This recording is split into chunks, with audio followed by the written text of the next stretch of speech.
Hello বন্ধুরা, আশা করি সকালে ভালো আছেন। আজকে অসম্ভব টেস্টি একটা শিমের রেসিপি নিয়ে এসে হাজির হয়েছি।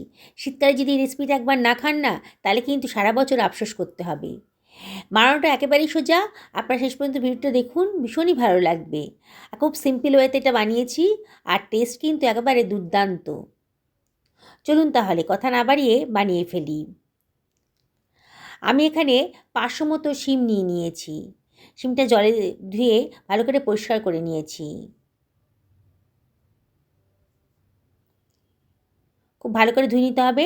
শিমের গায়ে কিন্তু অনেক নোংরা লেগে থাকে।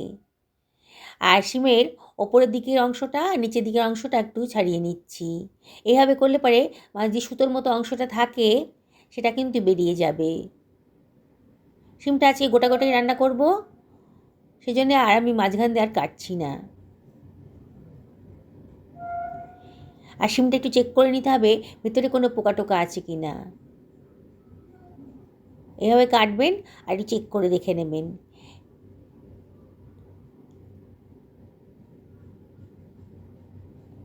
দেখুন, সমস্ত শিমগুলোই কিন্তু আমি এইভাবেই কেটে নিলাম।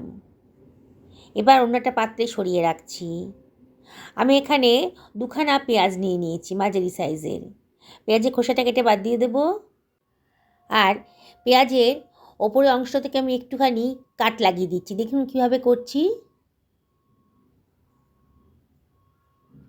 এইভাবে কাট লাগিয়ে দিলাম। আমি একখানা রসুন নিয়ে নিয়েছি। রসুনটাকেও ওপরের অংশ নিচের অংশ কেটে বাদ দিয়ে দেবো। একখানা টমেটো নিয়ে নিয়েছি। টমেটোটাও ওপর দিকে এরম করে কাট লাগিয়ে দেবো। দুখানা আলু নিয়ে নিয়েছি। আলু খোসাটা ছাড়িয়ে আলুগুলোকে লম্বা লম্বা পাতলা পাতলা করে কেটে নিচ্ছি।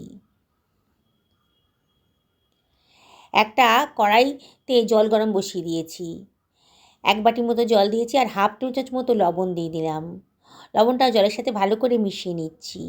জলটা যখন বেশ গরম হয়ে গেছে তখন আমি দিয়ে দিচ্ছি কেটে রাখা শিমগুলো। অসম্ভব টেস্টি একটা রেসিপি আজকে তৈরি হতে চলেছে। এবার যে দুখানা পেঁয়াজকে আমি কাট লাগিয়ে রেখেছিলাম সেই পেঁয়াজ দুটো আমি এর ভেতর দিয়ে দিচ্ছি। রসুনটাকেও দিয়ে দিলাম আর দিয়ে দিচ্ছি টমেটোটা। এবারে আমার একটু জলের প্রয়োজন আছে, মানে শিমটাকে পুরো জলের মধ্যে ডুবিয়ে রাখতে হবে। 1 ইঞ্চি পরিমাণ আদা কুচিও দিয়ে দিলাম আর 1 বাটির মতো জল দিয়ে দিলাম। ঢাকা দিয়ে মিনিট 5 রান্না করে নেব মিডিয়াম টু লো ফ্লেমে। দেখুন 5 মিনিট বাদে শিমের কালারটা কিন্তু চেঞ্জ হয়ে গেছে। শিমগুলোকে বেশি ভাপাবো না। আমি এবার এগুলোকে একটা চিমটার সাহায্যে অন্য একটা পাত্রের ভেতর তুলে রাখছি। পেঁয়াজ, টমেটো আর রসুনটাকে আরেকটু সেদ্ধ করে নেব।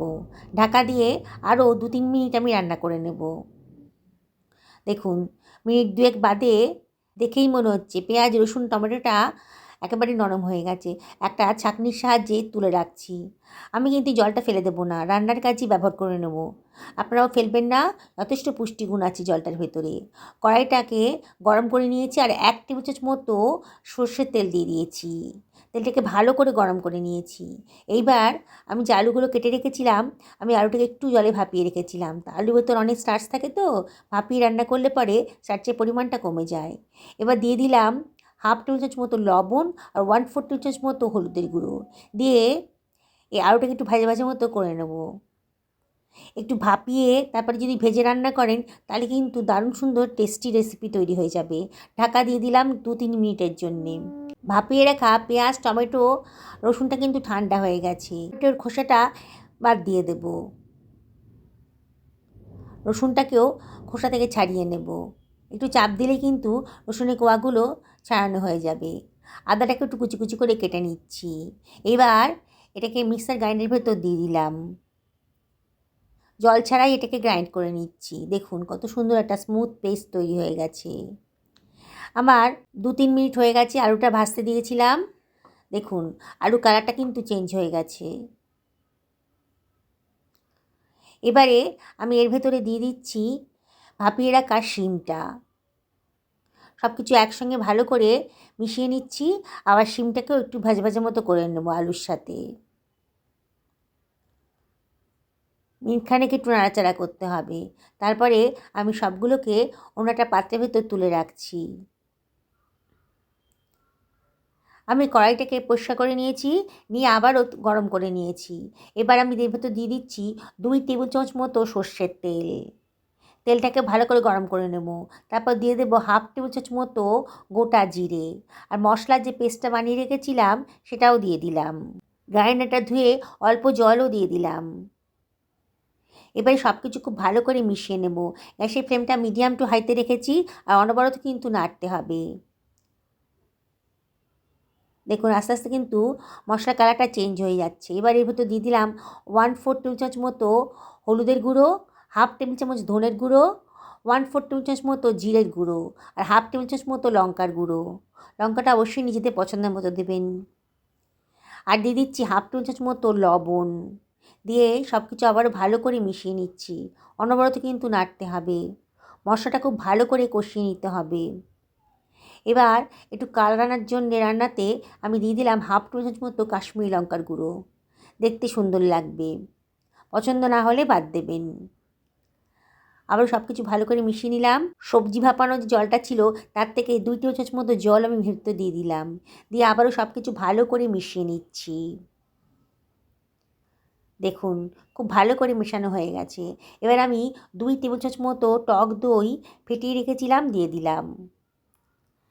দিয়ে এবারে আমি বাটি ধুয়ে একটু জল ওর ভেতর দিয়ে দিলাম। দিয়ে আবারও সব কিছু খুব ভালো করে কষিয়ে নিচ্ছি। আগেই বলেছি বন্ধুরা, যত ভালো করে মশলাটা কষাবেন ততই কিন্তু রান্নাটা টেস্টি হবে। দেখুন মশলা গা থেকে তেলও বেরোতে শুরু করেছে। আমি এখানে 1/2 টেবিল চামচ মতো গুড় দিয়ে দিলাম। আপনারা ইচ্ছে করলে চিনিও দিতে পারেন, কিংবা পছন্দ না হলে বাদ দিতে পারেন। তবে একটু মিষ্টি দিলে পরে খেতে টেস্টি হবে। ভেজে রাখা আলু আর শিমটা মশলার মধ্যে দিয়ে দিলাম। দিয়ে সব কিছু খুব ভালো করে মিশিয়ে নিচ্ছি। অনবরত কিন্তু নাড়তে হবে। গ্যাসের ফ্লেমটা মিডিয়ামে রেখেছি। আর সবজি ভাপানোর পুরো জলটাই আমি এর ভেতর দিয়ে দিলাম। দিয়ে আবারও সব কিছু খুব ভালো করে মিশিয়ে নিচ্ছি।